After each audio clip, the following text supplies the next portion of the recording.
예언사는 이렇게 하면 예언사를 받고 개발할 수 있지요. 라는 제목을 말씀드잖아. 하나님의 예수를 믿어 성령으로 거듭난 성도 대하기를 원하십니다. 예언을 하려면 사람 소리와 관계를 끊어야 됩니다. 2014년 12월 전쟁이 일어난다고 홍아무에게 잘못된 거짓된 일반문파로 퍼져서 문자 메시지도 한동안 난리가 아닌 난리가 난 것을 아실 것입니다. 그때 저는 줄레베시에 우리 성도들에게 이런 말을 했습니다. 저도 하나님 음성을 듣는데 저에게는 전쟁이 일어난다는 말씀을 하지 않았습니다. 여러분 동요되지 마시기 바랍니다. 절대로 전쟁이 일어나지 않습니다. 그 사람에게 말씀 예언하는 것 하시고 전쟁을 일어나게 하시는 하나님이 아닙니다.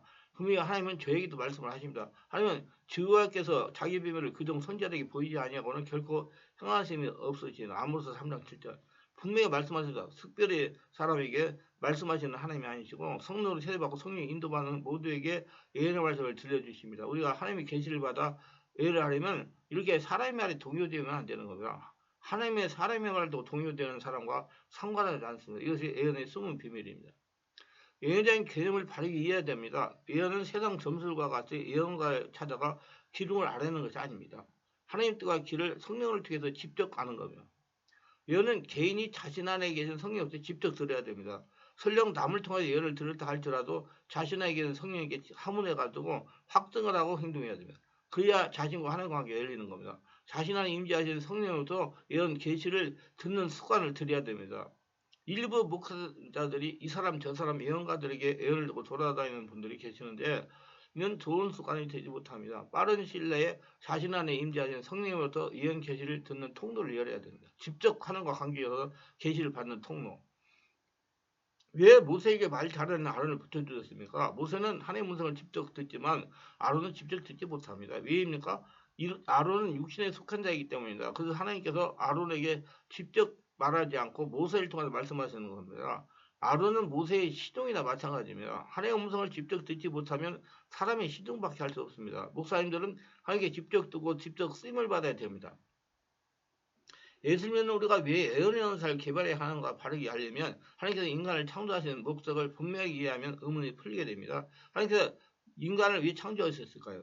구원받고 천국에 가도록 하기 위해서일까요? 아니면 천국에서 영원토록 하나님과 동행하며 찬송을 하기 위해서일까요? 어떤 전도를 열심히 하는 분에게 물었습니다. 하나님 왜 사람을 창조하실까요? 구원받고 천국 가라고요? 하나님께서 함께 천국에서 영원히 하나님을 찬양하라고요? 그게 전부일까요? 그럼 또 뭐가 있을까요? 하나님은 왜 사람들을 만들었을까요?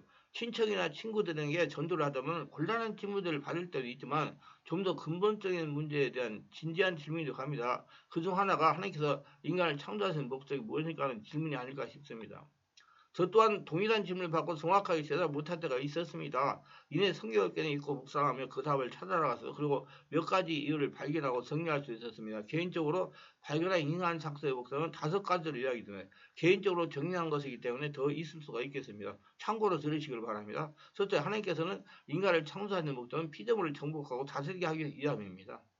권세자의 신분으로 사람을 창조하신 것입니다. 천지의 삶을 살라고 창조하신 겁니다. 그래서 마지막 날 사람을 창조하신 것입니다. 천지의 삶을 살아가기 위해서 하나님과 끊임없이 대화를 해야 됩니다.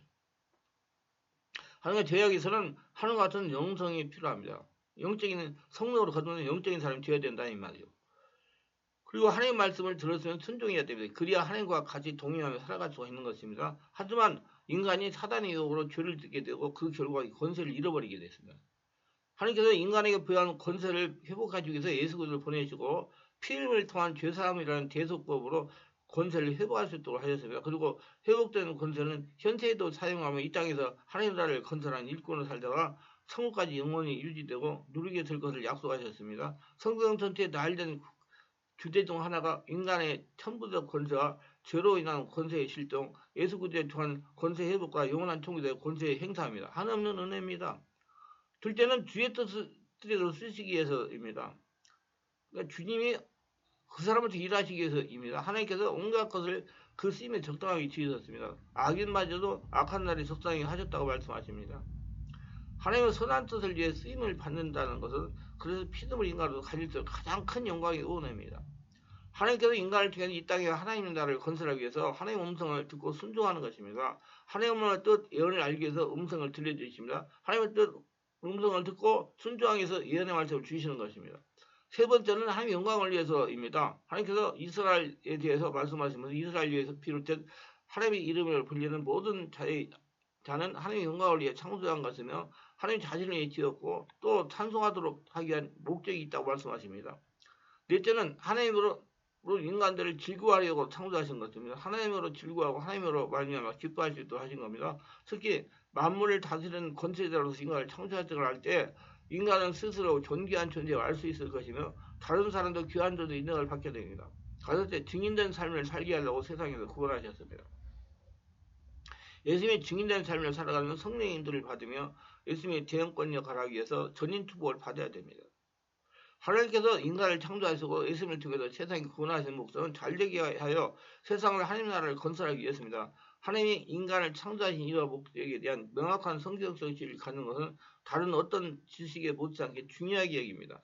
우리는 하나님께서 인간을 창조하는 목적을 바르게 알아야 됩니다. 그래야 하나님의 복을 받아 누리면서 세상을 살아가며 하나님이 살아계심을 증명할 수가 있는 것입니다. 하나님의 예수를 믿고 성령을 거듭난 성도들에게 지금 이 땅에서 마음의 천국을 누리고 천국을 체험하며 살아라고 합니다. 그리고 삶에서 아브라함의 복을 누리고 살라고 합니다.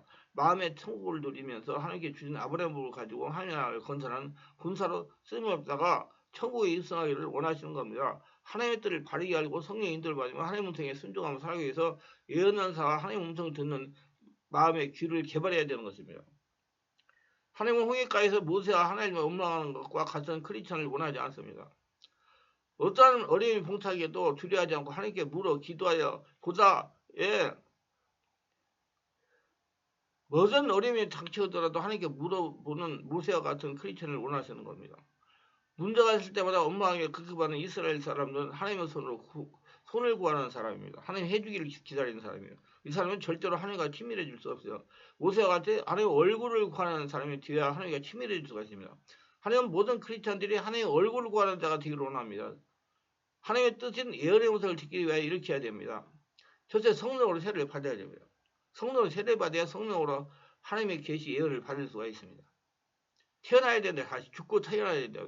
하나님의 고린도서 2장 10절 오직 하나님의 성령을 우리에게 보이셨으니 성령 모든 것 깊은 것까지 통달하시니라. 성령은 하나님의 뜻을 알 수 있기 때문에 예언사를 개발하려면 성령으로 세례를 받아야 됩니다.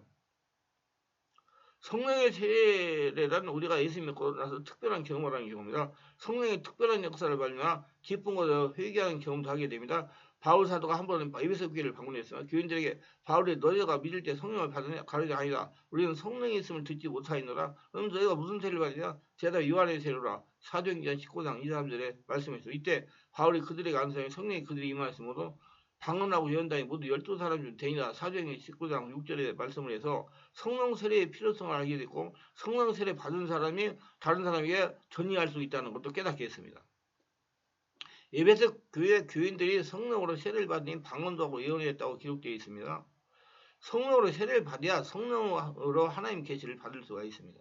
그러니까 성령으로 세례 받는 건 자기 옛사람 육의 사람은 죽고 다시 영의 사람 하나님과 통할 수 있는 성령의 사람으로 바뀌는 것을 말하는 겁니다. 하나님은 성령의 세례를 체험하게 하고 단련해서 하나님 마음에 합한 자를 하나님의 일에 사용하십니다. 그리고 하나님의 음성을 들을 수 있고 순종할 수 있는 사람 만들어서 광야 훈련 시키시는 거예요. 성령의 세례를 체험하고 성령 인도하여 하나님 훈련을 순종하고 하면 우리에게도 바로 같은 역사가 나타날다고 확신합니다. 영적으로 무죄된 저도 불같은 성령의 세례를 체험하고 충만받아 변해가지고 성품이 유순하게 변하고 인내할 줄 아는 사람이 되고 기도가 깊어지고 성령인도에 순종하며 영안이 자꾸 열려서 말씀 속에서 영적인 비밀이 보인다. 말씀 속에서 영적 원리를 깨달으며 말씀을 적용할 때 하나님의 기적이 일어나는 걸 체험하고 있습니다. 성령으로 하나님 말씀 또 계시 예언을 하고 순종하며 살아가고 있습니다. 성령 세례를 여러분도 다 받으시길 바랍니다. 그리고 성령의 불세도 체험하시기 바랍니다. 먼저 성령 세례를 체험하려면 이렇게 하시기 바랍니다. 성령으로 세례받으면 하나님의 영으로 사로잡히는 것입니다. 성령의 세례는 성도의 마음을 그리스도에 대한 이해와 사랑과 신뢰로 가르치게 하며 성령의 삶이 주관자가 되게 하며 하나님의 자녀로서 하나님의 부름에 적합하도록 능력을 부여합니다. 거듭나는 것과 성령 세례받는 것과는 다른 별개의 사건입니다. 그러지만 그 안에 성령이 내줘야 하는 사람을 지칭하며 성령 세례 받은 자를 의미하는 건 아닙니다. 거듭나로 구원을 받게 되다 즉 성령으로 거듭나서 하나님의 자녀가 되는 겁니다. 그러나 사람이 성령에 거듭났지만 성령으로 세례를 받지 못하는 경우도 있습니다. 그러므로 중생과 성령 세례는 동의가 아니라는 뜻입니다. 그런 성령으로 세례를 처음 하시기 바랍니다. 체험이라는 것은 내가 하나님의 역사하심을 눈으로 보게 된다는 뜻입니다. 하나님이 살아계심을 내가 느끼고 안다는 겁니다. 성령으로 세례받아서 비로소 성령으로 하나님의 계시를 들을 수 있으며 성령의 인도를 받을 수가 있습니다. 그래야 성령으로 깊은 영의 기도를 할 수 있게 되는 것입니다. 성령으로 깊은 영의 기도를 함으로 성령의 감동을 받을 수가 있어요. 그래서 제가 온몸 기도를 월요일 금토에 계속 하는 거예요. 성령의 집중 계시 예언을 들을 수가 있는 겁니다. 성령으로 세례를 받는 것은 예언의 사를 받으려는 크리스천에게 필수입니다. 그래서 성령 세례를 받으시기 바랍니다. 성령 세례 받으려고 그러면 아무것도 받을 수가 없어요. 성령 세례 받은서 성령으로 충만받고 성령의 역사를 일으키고 따라가는 사람에게 가야 됩니다. 그래서 그런 장소를 찾아가셔서 성령 세례를 받으시기 바랍니다. 기도합니다. 오늘도 저희 설교 끝까지 시청하신 분들 축복하옵소서. TV에 축복하신 분들은 구독, 좋아요, 알림 설정, 후원하시는 분들을 기억하시고 성령을 세례받고 성령을 충만하여 예언하며 하늘의 복을 넘치게 하옵소서. 예수님의 이름으로 기도합니다. 아멘.